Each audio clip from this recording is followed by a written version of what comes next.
Meero mentions some of her colleagues take a quick and easy approach, like Belvin's conflicting reports that Karn later disapproved of, whereas she is more thorough, a more nuanced view. She tries. But we know this is poor logic because of Yoda's teachings in Empire Strikes Back. Do or do not. There is no try.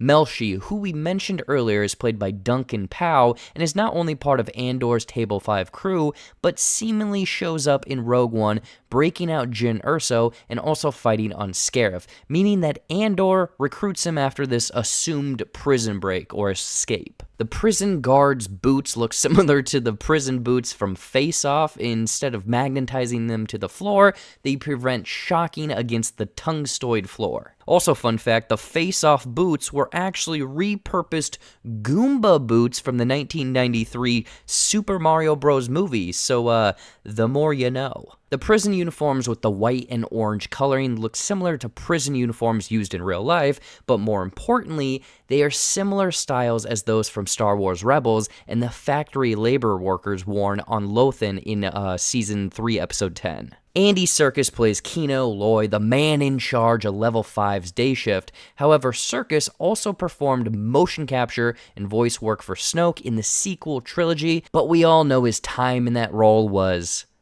cut short. The scenes of Bix being interrogated by Dr. Gorst involve a similar-looking headset that was worn by Lobot in Empire Strikes Back. The official name is an AJ-6 cyborg construct, essentially an Imperial technology headset designed to increase productivity in low-level workers, but on Bix, it's used as torture. Dr. Gorst uses death screams of Dizonite,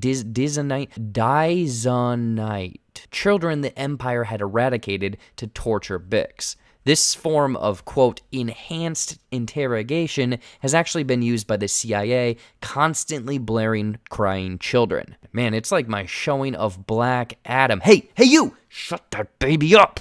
The brilliant transition of Bix screaming to the drill in the prison is a perfect symbol of the Empire drilling down for information, but from the entirely wrong sources. This, quote, interviewing scene with Bix also adds to the ever-growing list of differing methods of interrogation in the Star Wars galaxy. Being similar to that of the Borg gullet used by Saw Gerrera in Rogue One, the interrogation droid or ITO interrogator used in A New Hope, and the scan grid used on Han in Empire Strikes Back. The Imperial Guard mentions that he'd like to hang Salman Pak to show the people of Ferrix who is actually in charge here. And a similar thing happened to Andor's father Clem, as hinted at by Luthen back in Episode 3, and also shown in the flashbacks of Episode 7. Cassian removing the panel using a tiny tool to cut through the power to escape is like one of the handful of iconic prison escape movies out there, most notably Shawshank Redemption because of the tiny rock hammer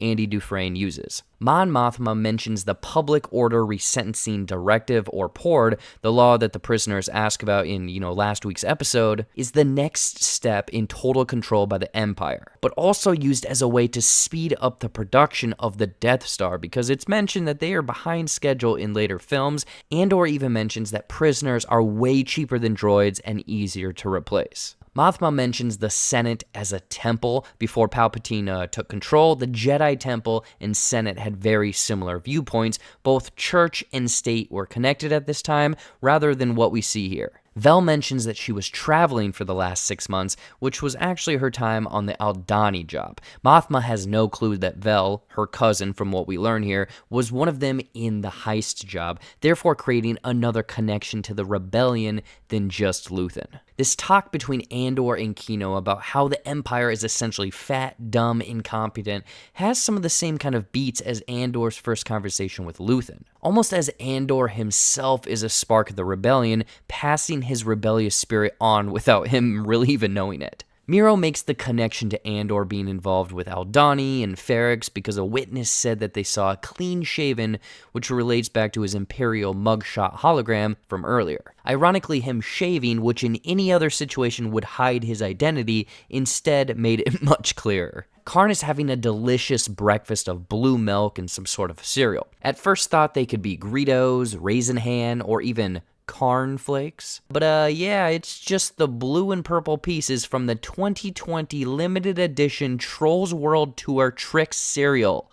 Silly rabbit, tricks are for Karns. The conversation between Karn and Meero outside of the ISB headquarters seems like a fun little, ooh, I have such a crush on you type meeting, but instead you can feel the Sith culture seeds underneath the Empire, with Karn craving power, wanting what Meero has, while Meero selfishly shrugs him off. Meero is made aware that a rebel in possession of an illegal Imperial masking unit is being held on a destroyer off of Steergard. Steergard being the same naval yard Andor store the Imperial Starpath unit from earlier in this series. The Chandrillian financer mentioned to help Mothma is Davos Colton, which is a character I'm sure Mothma grew up with or is aware of, but I think it's more a play on words here, because Davos is located in Switzerland and they are dealing with bankers here, so basically a Swiss banker is what they are kind of alluding to. And Swiss bank accounts stereotypically allow for high levels of privacy. This is what Mothma needs, or I made the most outlandish connection and just wasted your time.